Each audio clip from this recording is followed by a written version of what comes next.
เลยวันนี้ลูกค้าเข้ามาแต่เช้าสงสัยก็จะเมาค้างจากการบุญปีใหม่ จากสงกรานต์แล้วเมื่อวานนี้ก็จะยังกินอยู่ได้นะเมื่อวานนี้ก็ได้มีสร้างตำมาเนาะคันว่าได้ตำแล้วก็ตำโตกันเลยสินะป้าทุกคนอันนี้เป็นอันบ้านอันนั้นเด้ออันนี้เป็นบ้านอันพวกเราติ๊กได้มาส่งตำแถวนี้ก็เลยมาเห็นบ้านอันประชาชนก็เจ้าอันแปลงอันนี่นะแปลงหลังคานะป้าอันนี้ก็แบบอาหารนั่นน่ะมุ่นหมดเลยติ๊กดูจากโทรศัพท์มาเบิ่งป้ายเบิ่งแต่ป้ายอาหารนี่ป้ายอาหารฟ้าใสป้าเบิ่งแบบเสียหายหลายเตอร์เลยนี่เบิ่งนี่เขาเศร้าเขาสวยเลยนี่นะมึงไม่กินเลยปวดเอวแท้ว่ากูเลยอันนี้เป็นตำมันยุ่งมันยะเพราะว่าเอาตัวที่มันเหลือมายุ่งมันยะมาตำพูดตกใจเนาะแบบอากาศนะผู้เฒ่าส่วนหลายอันล้มอะไรยากๆเลยเนาะอาการคืออันพ่อเฒ่าเนาะเฒ่ามูลางพ่อของอีโพนะแล้วก็เอื้อยของอีโพป้ามูลางเนาะเป็นคล้ายๆกันเลยรวมอยู่หน้าห้องน้ำคือกันแล้วไปกวดอยู่ห้องหมอก็จะว่าเป็นเส้นเลือดฝอยแตกยังไงสบายดีสบายดีตอนเช้าเนาะสบายดีตอนเช้าเด้อน่ะเช้าแล้วว่าโอ้น่ะเช้าแล้วอ่ะโอ้ยเย็นแล้วเด้เปลี่ยนนะเปลี่ยนนะเบิ่งมื้อคืนนี้ฟ้าลมปงเอี่ยมมันลุกออกโอ้ยล็อกมันขนาดเบิ่งฟ้าลมมาเบิ่งอันพ่นพระถึงหน้ามันดีไฟมันดับขึ้นนี่อยู่ว่าเอ้ามันฝนพระสะบนมันไอ้คุณฝนพาอีกเห็นมันพักกลางเฮาอันมันปิวเลยจังได๋บ่ได้เบิ่งเลยมันคือว่าเป็นมันเวิบอยู่ละอันฟ้าเรือมครับโฮมปกหัวเลยฟ้าลมฝนตกเอาแท้ว่าทุกคนเมื่อคืนนี้น่ะทั้งฟ้าเรือมทั้งฟ้าห้องยานเนาะโฮมปกหัวไฟดับอีกได้เห็นแต่แสงอันฟ้าอันเรือมฟ้าแมบเป็นมาเอาแต่ตัวไก่ทางนี้ปงเอี่ยมมันเปิดอยู่ก็ไปเอาไก่บ้านตัวไก่เซฝุ่นเบิ่งอันตื่นมาแล้วเห็นอันอยู่ก็จะเอาลงอ่ะมีฮอดบางเห็บมีบางเห็บสมบ่เมื่อคืนดีเด้อเฮือนเฮาก็เป็นหยังเนาะแม่คันแม่นมีบางเห็บตกเนี่ยมันคือสิมุ่นหมดแล้วนี่นะสิเป็นคือเฮือนป้าอยู่เวียงจันทน์หั่นเลยแฮงฮึกเลยตายคักพายุบางเห็บนะอยู่อันเขตอันบ้านพลเล่าพุ่นเนาะพลเล่าน้ำคุยพุ่นอันก็เจ้านี่ตุกกระปืดว่ะเป็นตุ๊กไปหมดเลยให้มันเป็นอันเหือเนี่ยเดี๋ยวว่าสไตล์โมเดิร์นเนี่ยมันเปิดแบบหลังคามันเจิดอันนั้นเนาะไปส่งเต้งกับอันไม่ทับทางเมื่อพวกนั้นเขาไปตัดไม่ลมทับเข้มทางว่าลมแท้ลมว่าเมื่อคืนนี้ทั้งฝนตกดีใจว่าฝนตกมันอันสีดับไฟไหม้ภูฮันเป็นบักเห็บลงบักง่ายๆเลยวันนี้เห็นก็จะเอาลงป้าเหือนจนมุ่นมดจากหานจากเหือนเนาะแล้วอย่างนะอย่างบางหูอย่างได้ตัวมันเย็นแล้วมันเศร้าละเป็นใครนะเอายาให้กินแล้วดิไปเบิ่งอยู่เนาะกลับมาดื้อสีไข่บุไข่มันก็ดื้อคือเก่าเป็นไงเลือกเลยตาเลือกแห้งเฮ็ดได้น่ะเฮิ่นแห้งเฮ็ดได้น่ะโซเป็นบะอายเป็นเมื่อไปเฮ็ดเวียกแล้วเนาะรถเต็มค่ารถอันพาราเบกรถหลายคันอยู่เด้อพาราเบกกับอันไฟมันคือสีดับเลยเนาะไฟไม่พูนี่ฝนบักแห้งดับคุยไปแล้วง่วงบ่ล้นเบิดสิเนาะมันล้นแต่หน่วยสุกที่นี่วันนี้เห็นยังว่าใครบ่เห็นควันหลายบางมื้อวานนี้ควันหลายแท้ว่าควันโอ้ธรรมดาว่าซั่นตื่นมาจนแสบตาแสบคอเสียงจุดแบบแหบเลยนะดีแต่ว่าเหือนค่ะบ่เป็นหยังว้าคือสภาพคันเป็นนี่จักสิเฮ็ดจังได๋บุ คือต้องแบบได้เฮ็ดหลังคาใหม่อย่างเมื่อเดี๋ยวนี้แฮงอีหยังกับเพลงอะนะเนาะเสื้อสีเฮ็ดได้หลังนี้ก็บ่เป็นง่ายจะกี่ปีแล้วนี่ทุกคน ยังบ่แล้วเฮือนก็ได้ตั้งแต่สมัยติกปีเฮ็ดเวียกอยู่เวียงพู้นน่ะอายละแม่นเฮ็ดทั้งลุ่มแบบเทคานอันเดอก่ออันเดอนี่เนาะอายส่วนติ๊กแล้วแม่นรับผิดชอบทั้งเทิงหลังคาตัดหลังคากระเบื้องปูนอะไรทำไมเยอะๆได้ดาวเอาเด้บ่ใจายเป็นหัวก็บ่เบิดทั้งหมดนี่เท่าไหร่วะอันเฉพาะกระเบื้องนี่นะเฉพาะเฮ็ดกระเบื้องดาวกระเบื้องอันเดอนี่นะ10 ล้านปลายเนาะแต่ว่า10 ล้านปลายตะกี้หั่นน่ะก็คือแบบหลายอะไรติ๊กเฮ็ดเวียกเงินเดือน1.8 ล้านให้แม่ใช้หนี้กับเจ้าเนาะเดือนละล้านติ๊กได้ใช้แต่800,000กีบ800,000กีบจากค่าห้องค่าอยู่ค่ากินดูนี่นั่นปานนั้นติ๊กก็ยังรอดมาได้เนาะ ยังว่าตัวเองยังรอดมาได้เสยคันเป็นยุคนี้คือสิบ่ไหวละบ่ได้ละแบบเงินเดือนติดลบเลยนะแต่เฮาก็ยังบืนสู้ได้อายหั่นเฮ็ดเวียกเราได้เงินเดือนหลายกว่าดิเราขับรถเนาะได้เงินเดือนหลายกว่าแต่เราก็มีรายจ่ายหลายใครแต่ตู้เขาบ่เป็นหยังเนาะคันว่ามาเทียบใส่เดี๋ยวนี้คิดบ่ออกเลยทุกคนว่าสิเฮ็ดจังไดกับกระเบื้องดีคันว่าถือบักเห็บตกใส่หั่นน่ะคิดบ่ออกอีหลีจักสิสอบยืมผู้ใดเบิ่งหานป้านพานี่ปิวลงยังบ่ทันได้เปิดหานเด้อว่าสิไปซื้อเครื่องเขาอยู่เมื่อยว่ารับบ่ดีขนาดยานอันนั้นได้หั่นน่ะอันฮู้เมื่อมาแล้ว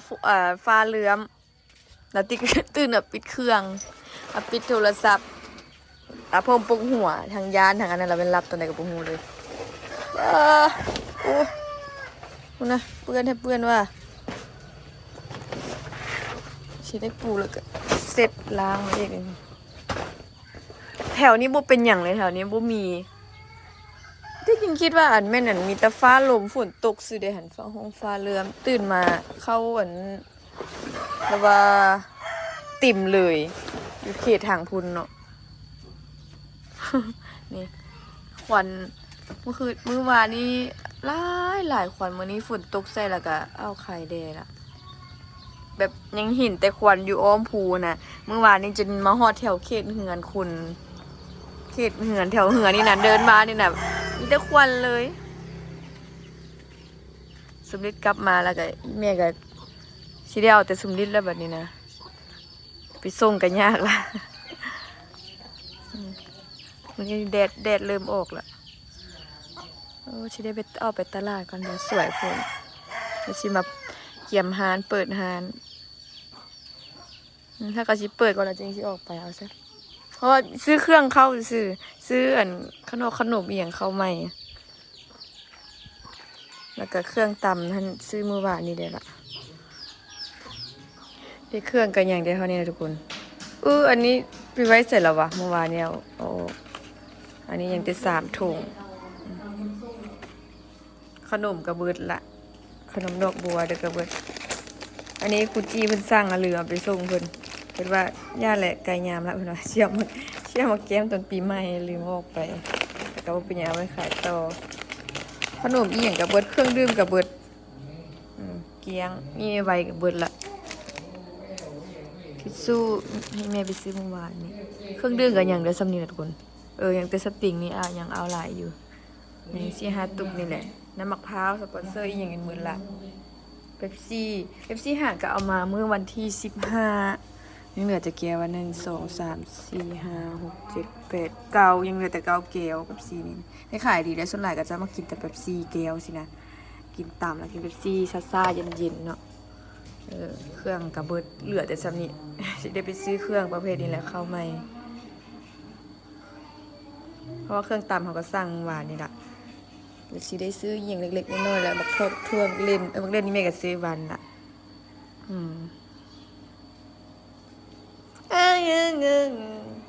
ขี้ดื้อโอ้แบกมันหมดเลยเนาะยังบายดูยังบายดูบายโอ้ยลืมบายแล้วบ่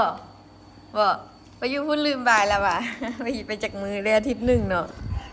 เดี๋ยวไปเดือนที่12คุณน่ะว้าประกวดกันเปื้อนไปนั่งสิมาตั้งยังมาใจเด้อเฮ้ยจะเอาคืนใจเด้อ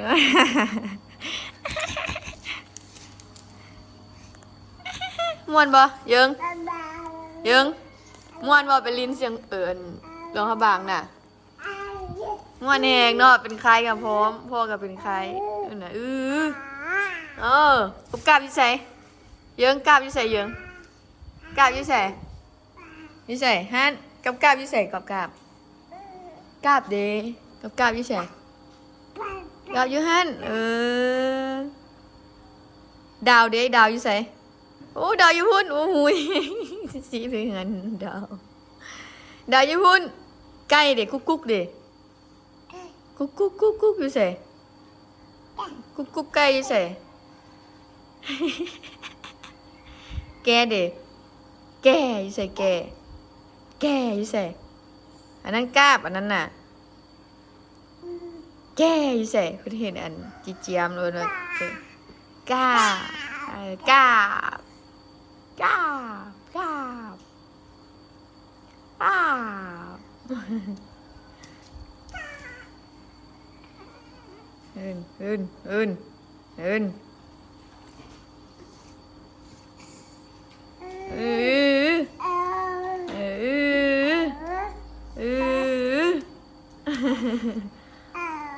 โอ้เดี๋ยวเราไปตัดผมเนาะอย่างเนาะผมยาวละเราจะไปตัดผมให้เพื่อนตัดอันนี้ทุกคนตัวนี้หากะเกี่ยมเครื่องหาหลันแล้วพอดีลูกค้าเข้าหาเลยเนาะสองสาวนั่งกันมากินแต่เช้าเลยนี่ก็สั่งกลับบ้านแล้วยังมีออเดอร์สั่งกลับบ้านอีกเดี๋ยวนี้มีขาทอดขาไก่5ทอดตีนไก่5แล้วก็ตำ2เนาะตอนนี้ติ๊กกำลังลวกเครื่องอยู่อันนี้ตำไปแล้วละ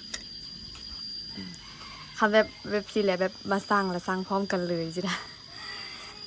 ได้เฮ็ดต่อเลยยังต้มตีนไก่อยู่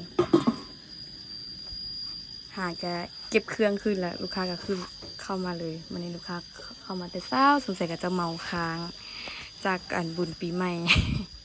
จากสงกรานต์แล้วเมื่อวานนี้ก็จะยังกินอยู่ได้นะเมื่อวานนี้ก็ได้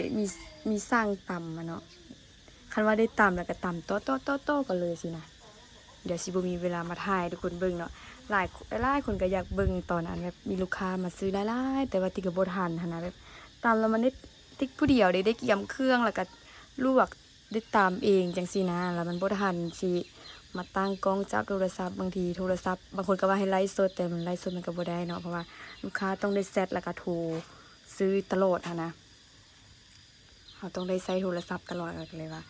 บ่ได้ไลฟ์สดกับสิบ่ทันนะถ้ามีคนจับกล้องให้ขายอยู่แต่ว่าในบ่มีเนาะแต่วางๆน้อยนึงก็ญาติเวลามาถ่ายทุกคนเบิ่งอย่างเงี้ยยังมีออเดอร์สั่งกลับบ้านอยู่นี่ก็สิได้ฮีบเฮ็ดให้กับเจ้าแล้วทุกคนอันนี้เป็นอันบ้านอันนั้นเด้ออันนี้เป็นบ้านอันผู้เล่าติ๊กได้มาส่งตามแถวนี้ก็เลยมาเห็นบ้านอันประชาชนกับเจ้าอันแปลงอันนี่นะแปลงหลังคานะป้าอันนี้ก็แบบอาหารนั่นน่ะมุ่นมาเลยติ๊กดูจากโทรศัพท์มาเบิ่งป้ายเบิ่งแต่ป้ายอาหารนี่ป้ายอาหารฟ้าใสป้าเบิ่งแบบเสียหายหลายเตอร์เลยนี่เบิ่งนี่อันนี้ฮันเมลี2เด้ออยู่พุ่นเราปืดเบิดเลยอันป้ายอีหยังเนาะป้ายฮันเป็นเฮือนของกับเจ้าน่ะปืดเบิดป้อเป็นตาอีตนกับเจ้าขนาดเฮือนมูติคือกันเฮือนเสาตุกขนาดทุกคนยังจื้อได้บ่นั่นคือกันปืดเบิดเลยเบิ่งพ่อแม่เพิ่นให้แต่อีตนกับเจ้าเด้เบิ่งหลังคาหลังนี้ก็ได้ต้องได้แปลงใหม่เบิดเลยนี่อันนี้เป็นฮันอันนี้เป็นเฮือนแล้วเนาะไอ้ติ๊กซูมดูกล้องมันจะสั้นๆเด้อคุณเฮือนหลังนั้นอีกนะเสียหายหลายหลังขนาดทุกคนแต่อีตุ่นกับเจ้าเด้โอ้ยังว่าอันมือแรงนี่เนาะมือแรงนี่ขออย่าให้แบบตกอีกนะบางทีให้ฟ้าลมฝนตกก็พอละเนาะในบางหาหลังนี่เนี่ยนะคะเนาะปืดเบิดในเป็นบ้านอันคนเราเด้อซึ่งอยู่ห่างจากบ้านติ๊กอยู่หันอีกบ้านหนึ่งเนาะต้นไม้ต้นตอกอันนี้ก็หักเบิด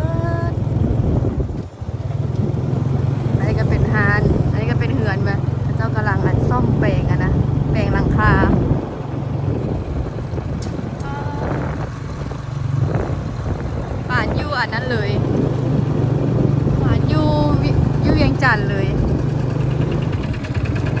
ตายเพิ่งจะต้นไม้ต้นตอกนี่ก็หักเบิดเลยอู้มาหามื้อเช้านี่อยู่เพิ่นว่าเพิ่นจะสิมากินตามแต่ว่า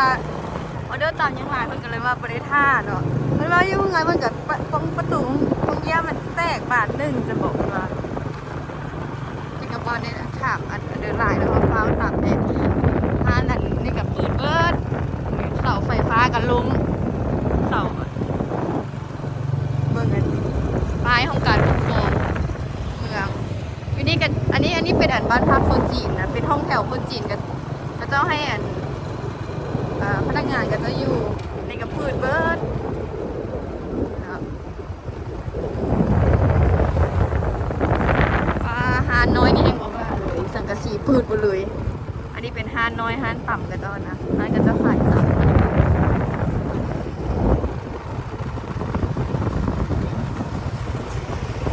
เลยแรงขออย่าให้มันตกอีกเด้อไม่ตกก็ตกอันฝนตกก็พอละมังเฮฟนี่บ่ต้องลงมาก็ได้เด้ออันนี้เป็นเส้นทางอันไปวิจันทร์เหมือนกันเนาะเส้นทางบ้านน้ำพุยหาคนเราเส้นทางใหญ่เส้นทางหลักเส้นทางใหญ่ไปทางเชฟพิเศษใส่สมบูรณ์เลยเนาะแต่ว่าจะไปทางหลักครับอันนี้แม่จะไปทางวิจันทร์จากบ้านคนเราที่ขี่มานี่ก็เป็นบ้านน้ำคุยเนาะเอาไปนี่ก็เป็นบ้านน้ำคุยแล้วก็ไปต่อก็เป็นบ้านคอนวาดกับบ้านติ๊กอยู่เลยนะไปส่งต่ำกันแล้วลูกค้าสั่งต่ำโอ้ทุกคนหาก็ได้พักหาก็ได้วางอันมื้อนี้ลูกค้ามากินอันอยู่ห้านหลายมาแต่เช้าเลยติ๊กเปิดห้านเกี่ยมเครื่องขึ้นเนาะก็ต้องกมาละตอนนั้น9 โมงครึ่งกันนะเสียงรถอันตรายอันนี้อีเมย์เฮ็ดแกงไม่เห็นเนาะแกงสิ้นหมูแกงอันตินจอกนะแกงตินหมูตินจอกแซนนอไม่ส้มนอไม่ดองข้าวเช้าข้าวสวยเลยนี่นะมึงไม่กินเลยปวดเอวแท้ว่าเลยอันนี้เป็นต่ำมันยุ่มันยะเพราะว่าเอาตัวที่มันเหลือมันยุ่มันยะมาตำ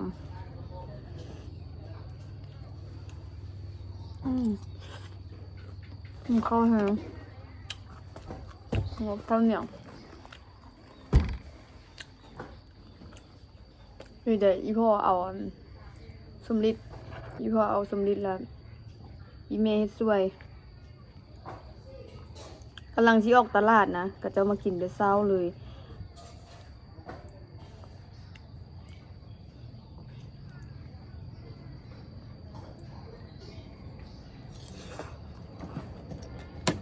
หลังจากที่พ่อคุณสาวมากินนะแล้วก็มีออเดอร์ต่ำต้อมาเลยส่วนหลายมื้อเขาจะมากินอยู่ฮานทันไทยให้เบิ่งเดี๋ยวซ้ำนั้นแหละทุกคนเลยทางอันติ๊กทำไปส่งแดแล้วก็อัน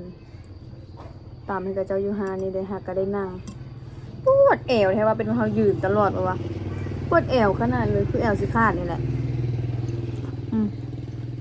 วิทย์กับเบลฮาเขาเสียแต่มือของกาม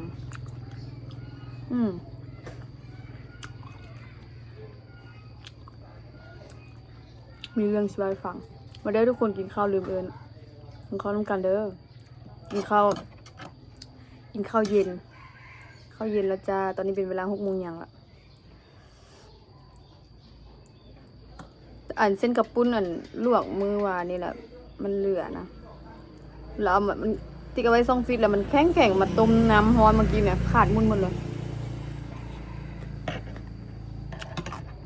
ไม่เรื่องที่เราจะฟังพ่อของสาวสุค่ะเพิ่นล้มเนาะนี่ก็บ่ได้ถามรายละเอียดคักเทื่อเพราะว่าเห็นโทรศัพท์มันเตือนตลอดนะทั้งกลุ่มทั้ง2-3 กลุ่มเลยแหละติ๊กละทันเขาเบิ่งน้อยนึง ทันเข้าเบิ่งนิดนึงตอนนั้นว่างต่ำบ่หรือว่าตอนนั้นตอนใกล้สิเปิดร้านตอนใกล้สิเปิดร้านผู้ดีติ๊กจับโทรศัพท์มาเบิ่งล่ะพอสาวว่าพรสาวสุหั่นน่ะล้มว่าซั่นแล้วได้ไปโรงหมอเวียงเดี๋ยวไปโรงหมออยู่เวียงว่าซั่นสาวสุว่าหยังอัน50ว่าซั่นติ๊กก็ตกใจเนาะแบบ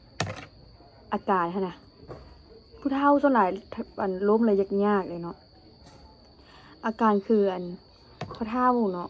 เฒ่ามูลางพ่อเฒ่าพ่อของอีโพนะแล้วก็เอื้อยของอีโพ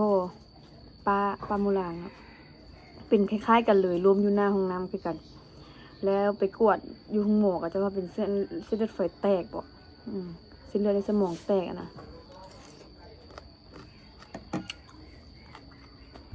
เพราะว่ายัง50ว่าซั่นว่าเป็นกระตกใจอะพอดีแม่มันก็บ่สบายแล้วมันเป็นอีหยังวะกระดูกเสื่อมมาเรื่อยอีหยังแหละแล้วย่างบ่ปกติน่ะต้องได้ไปผ่าตัดคำบ่ไปผ่าตัดล่ะอาจจะย่างบ่ได้และไปให้หมอใส่ยาอีหยังให้แหละแต่เจ้านัดผ่าตัดนะแม่ของเต่าสุนัดผ่าตัดแล้วมันแล้วสงกรานต์ไปนัดผ่าตัดแต่ว่าพอดีแล้วสงกรานต์ปึ๊บเห็นเจ้าสุแชทมาว่าพอลมมาฉันเป็นตาน้ำเพิ่นแท้มันจะใจหายเป็นตาตกใจนะมันจะคล้อยใจนะเศร้าเลยเนาะว่าหมอนัดผ่าตัดแม่พอพัดลมในเบลหุงหมอแล้วล่าสุดตอนเมื่อกี้นี่เนาะตอนอะไรวะ4 โมง 3-4 โมงเลยติกับเจ้าแซดกุ้มอยู่เนี่ยแต่ว่าติกับโบได้เบิ่งงูครั้งเนาะแล้วลูกค้าก็สั่งต่ำมาแน่นะฟ้าวอย่างแน่แบบตอนติ๊กตอบแซดลูกค้าแล้วเห็นกับเจ้าแซดอยู่กุ้มเนาะติก็เลื่อนเบิ่งหน่อยนึงแต่โบได้เข้าเบิ่งดอกเลื่อนเบิ่งอยู่หน้าจอว่าโหเสียแล้วเด้อว่าซั่นโอ้ยว่ะพ่อเราบ่ได้เป็นอย่างเดียวคือว่าแข็งแรงดีแข็งแรงก่อนแม่แต่บ้าชิเป็นเนาะทุกคนเนาะว่าเสียใจนำเราเสียใจน้ำสาวสุ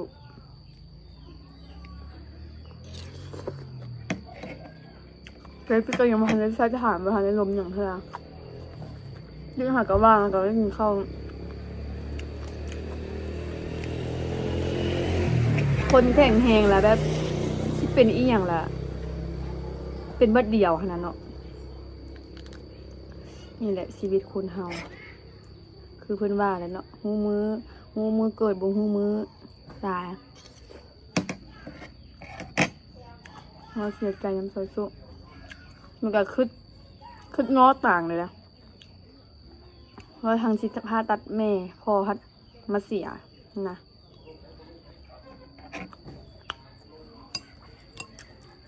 ตอนนั้นแม่ไปใส่ยาเนาะคิดว่าแม่จะได้ผ่าตัดแล้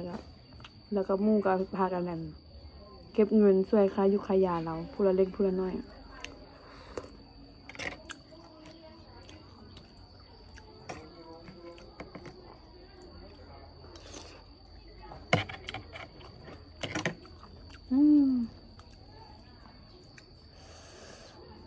อันตราย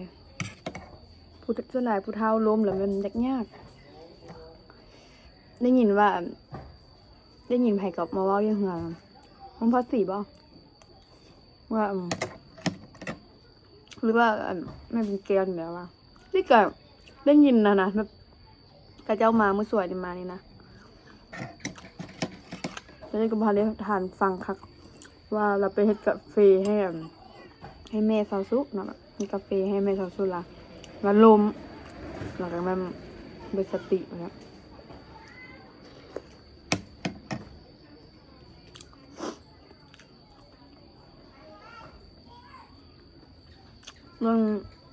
มื้ออื่นเพิ่นอยากจะได้ไปกินทานกับเพิ่นเนาะมื้อนี้เพิ่นก็กำลังเอามาแต่เวียงก็น่าจะยุ่งเวียงอันใดหลายอันอยู่เนาะมื้ออื่น มาอื่นคือละ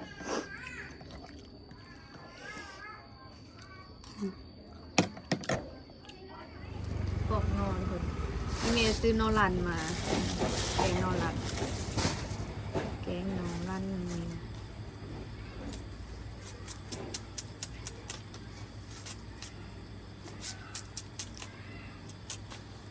แล้วแกงนอรันเส้นจิ้นหมูใส่ดุกหมูมาใช่แซ่บไม่เหมือนนอรันยามันนอกกลุ่มผ่านไปบัดนี้มันยามนอรัน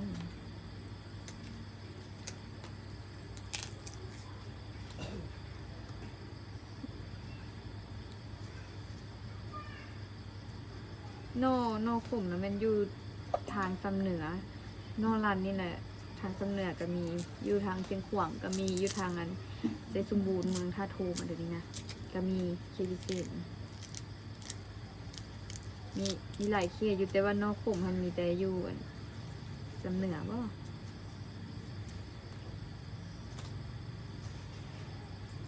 เมียไปตลาดซื้อมา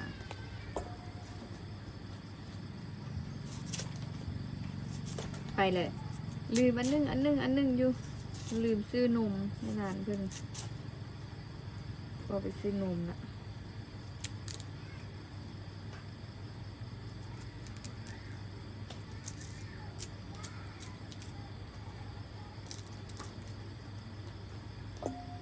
บอกง่ายอยู่หน่อนี่มันโ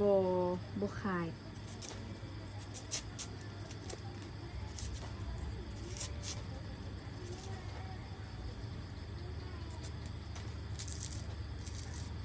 เขาจะยังไงวะ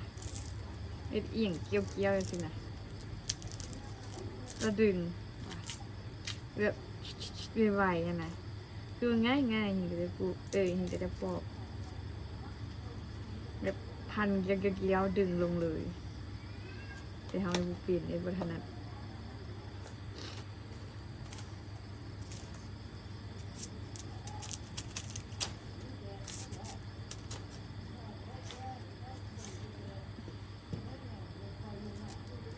เด็กอิงเลยปวดหลังปวดเอว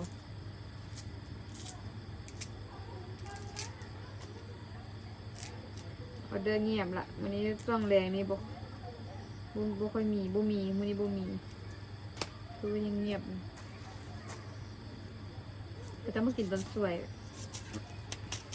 คันว่าเงียบๆสิติกับปิดอาหารไว้เลยคันบ่มีลูกค้าสิกับปิดไว้คันว่ามีจ้ะนานปิดแล้วแต่มีลูกค้าว่าสิเอาไปสร้างหัวกับบ่ทันพอดีเฮาว่างเฮาบ่มีลูกค้าแต่ว่าอาหารเสริมสวยก็ปิดแล้วเด็กสาวหัวกันนะกุมซะเองกะเจ็บหลังนะเจ็บหลังเจ็บเอวแล้วก็บุมีเล็บนี่ยังให้กับเจ้าหนวด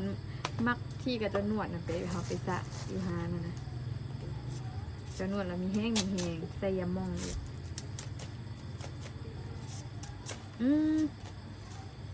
ยังมีห้านหนึ่งโทรถามแม่เป็นเกลียวก่อนเราก็มักปิดดึกเด็กค่ะเราไปกินเบียร์แล้วก็สะคักอยู่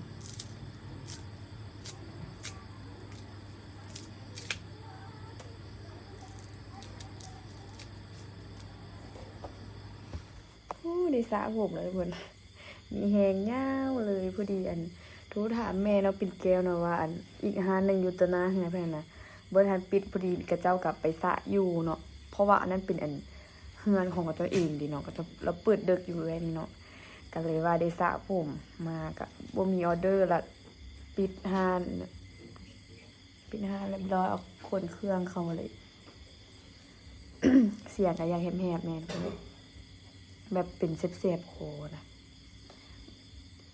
น้องสมบิดกันนอนแล้วนอนทั้งตันดังเมื่อนี้เห็นไข้ลดลงหลายเลยแหละแล้วก็ยังแต่ขี้มูกตันดังมันจามมาเดี๋ยวจะยังจะเป็นวัดอยู่เนาะแต่ก็ให้กินยาละแต่ก็นอนละวนลูกค้าเลยนี่นะพี่โป้เลยนะ ไปละอันบ่มา YouTube นี่ก็ไปมองอันห้านต่ำไปนอนอยู่หน้าประตูแบบว่าเฮาย่างเที่ยวออกเที่ยวเข้าสินะแล้วมันเหยียบหางเหยียบหูมันตลอดดีแต่บ่ถึกมันกัด แต่มันก็บ่ได้เฮ็ดหยังให้ได้ไล่มันหนีมันนี่แล้วมันอันขึ้นมาตูบนี่แหละนี่มาตูบอันลูกค้านั่งกินตามแล้วมันไปเฝ้าเขา ไล่ออกไปเห็นแล้วไล่ออกแล้วแล่นไปไปอันห้านัดเนาะไปได้2บ่อนี่แหละจะมีซากทำมัดไว้กับห้องอยู่นั่นแหละเลยมันดื้อมานี่สำหรับคลิปวิดีโอที่ก็ขอตัวลาทุกคนไปก่อนเด้อสิได้ไปอาบน้ำก่อนทุกคนเลยปวดเอวแฮงนะแบบคือเอวสิขาดนี่แหละเนาะเพราะว่าเป็นนั่นเนี่ยเป็นวันนั้นของเดือนเนี่ยไปยืดบดมือเลยแต่เช้าจนจำคำวันนี้ลูกค้าเขาห้านแต่เช้าเนี่ยเนาะ2 สาวนั้นมาแต่เช้าเลยก็สิอาบน้ำแล้วก็สิรวมยอดเอียงแล้วก็จะเข้านอนเนาะ เสียงแหบลงเมติดสวยเอาลาไปก่อนเด้อทุกคนฝากทุกคนกดติดตามกดไลค์ช่องติ๊กสาวลาวลองซานเด้อบ๊ายบาย